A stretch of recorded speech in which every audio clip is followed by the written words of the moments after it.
Into our town the hangman came, smelling of gold and blood and flame, and he paced our bricks with a diffident air and built his frame on the courthouse square.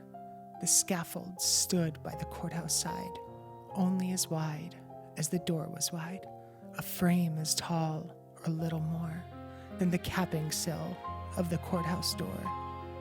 And we wondered, whenever we had the time, who the criminal, what the crime. The hangman judged with the yellow twist of knotted hemp in his busy fist. And innocent though we were, with dread we passed those eyes of buckshot lead, till one cried, "Hangman, who is he for whom you raised the gallows tree?" Then a twinkle grew in the buckshot eye, and he gave us a riddle instead of reply. "He who serves me best," said he, "shall earn the rope on the gallows tree." And he stepped down and laid his hand on a man who came from another land, and we breathed again for another's grief. At the hangman's hand was our relief, and the gallows frame on the courthouse lawn by tomorrow's sun would be struck and gone. So we gave him way, and no one spoke, out of respect for his hangman's cloak. The next day's sun looked mildly down on roof and street in our quiet town, and stark and black in the morning air, the gallows tree on the courthouse square. And the hangman stood at his usual stand, with the yellow hemp in his busy hand, with his buckshot eye and his jaw like a pike, and his air so knowing and businesslike. And we cried, "Hangman, have you not done yesterday with the alien one?" Then we fell silent and stood amazed. Oh, not for him was the gallows raised. He laughed a laugh as he looked at us. "Did you think I'd gone to all this fuss to hang one man? That's a thing I do to stretch the rope when the rope is new." Then one cried, "Murderer!" One cried, "Shame!" And into our midst the hangman came to that man's place. "Do you hold," said he, "with him that's meant for the gallows tree?" And he laid his hand on that one's arm, and we shrank back in quick alarm. And we gave him way, and no one spoke, out of fear of his hangman's cloak. That night we saw with dread surprise the hangman's scaffold had grown in size. Fed by the blood beneath the chute, the gallows tree had taken root. Now as wide, or a little more, than the steps that led to the courthouse door, as tall as the writing, or nearly as tall, halfway up on the courthouse wall. The third he took, and we had all heard tell, was a usurer, an infidel. "And what," said the hangman, "have you to do with the gallows bound, and he a Jew?"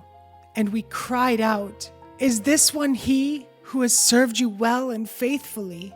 The hangman smiled. "It's a clever scheme to try the strength of the gallows beam."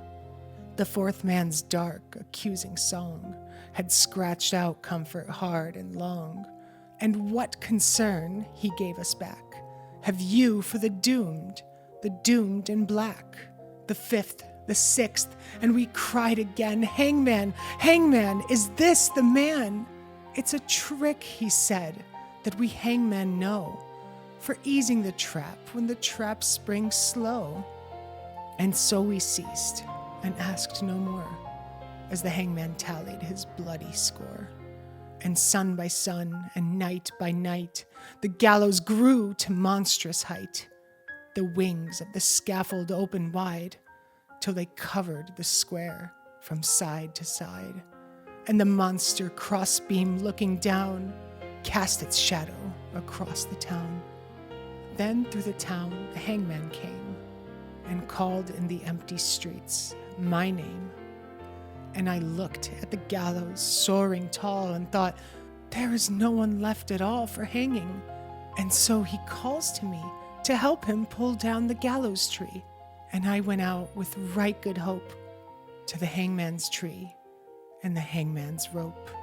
He smiled at me as I came down to the courthouse square through the silent town, and supple and stretched in his busy hand was the yellow twist of the hempen strand. And he whistled his tune as he tried the trap, and it sprang down with a ready snap. And then, with a smile of awful command, he laid his hand upon my hand. "You tricked me, hangman," I shouted then, "that your scaffold was built for other men. And I, no henchman of yours," I cried. "You lied to me, hangman, foully lied." Then a twinkle grew in the buckshot eye.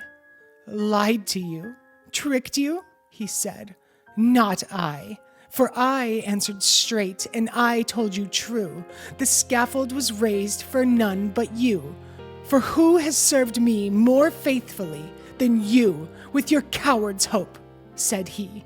"And where are the others that might have stood side by your side in the common good?"